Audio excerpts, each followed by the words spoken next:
বাধ্য হয়ে ঘর বাড়ি পরিবার দোকান ছেড়ে সে রাজস্থানের উদ্দেশ্যে রওনা দিয়েছিল।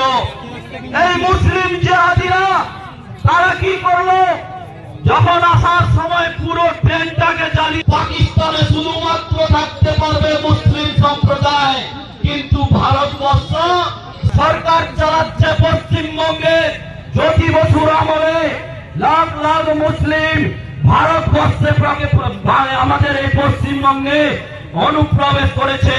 অনুপ্রবেশ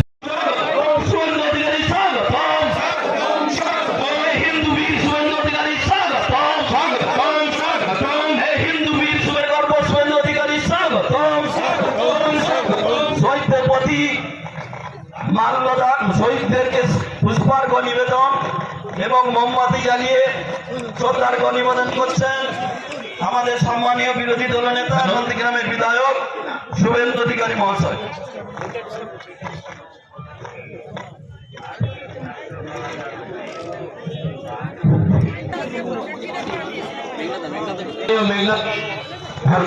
সম্মানীয় মেঘনাথ পাল মহোদয়, অঞ্জন ভারতী মহোদয়, প্রলয় পাল মহোদয়কে মঞ্চে আসার জন্য অনুরোধ করব।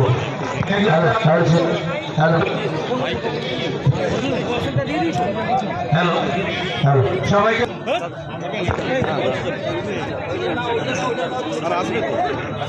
শুভেন্দু অধিকারী মহাশয়, যার নেতৃত্বে মানুষ নন্দীগ্রামের মানুষ আমরা আমাদের সনাতনীদের ভাবাবেগ, আমাদের হিন্দু মানুষদের ঐক্যবদ্ধ বাঁচার লড়াই, এই লড়াই শুধু জীবন জীবিকা না লাগে, আপনারা অন্তত এক হাত দূরত্ব রেখে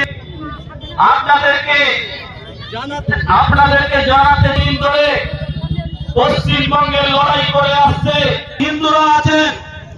আপনারা বুঝতে পারছেন যে ভারতীয় জনতা পার্টি যদি সনাতনীদের পক্ষে লড়াই না করত, দিনের পর দিন আন্দোলন না করত, সমন্বয়ের নীতি নিয়ে আমরা রাজনীতি করি, কিন্তু আমরা ভারতীয় জনতা পার্টি যখন আমার এই হিন্দু সম্প্রদায়ের উপরে আমরা কিন্তু ছেড়ে কথা বলি না।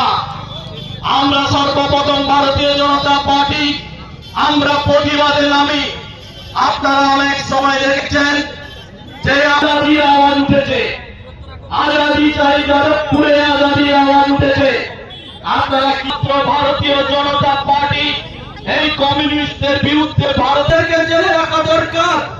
ভারতীয় জনতা পার্টি কেন আমরা করছি, ভারতীয় জনতা পার্টির মূল লক্ষ্য কি, সঙ্গে আছি। আপনাদেরকে আজকে সেটা উপলব্ধি করতে হবে, সময় এসেছে।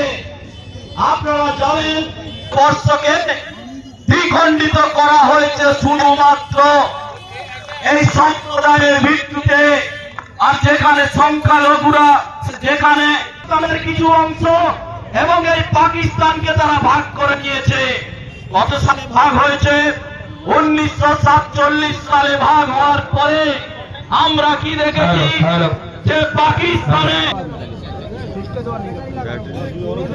লাইন টাইন হয়েছে নাকি দেখুন।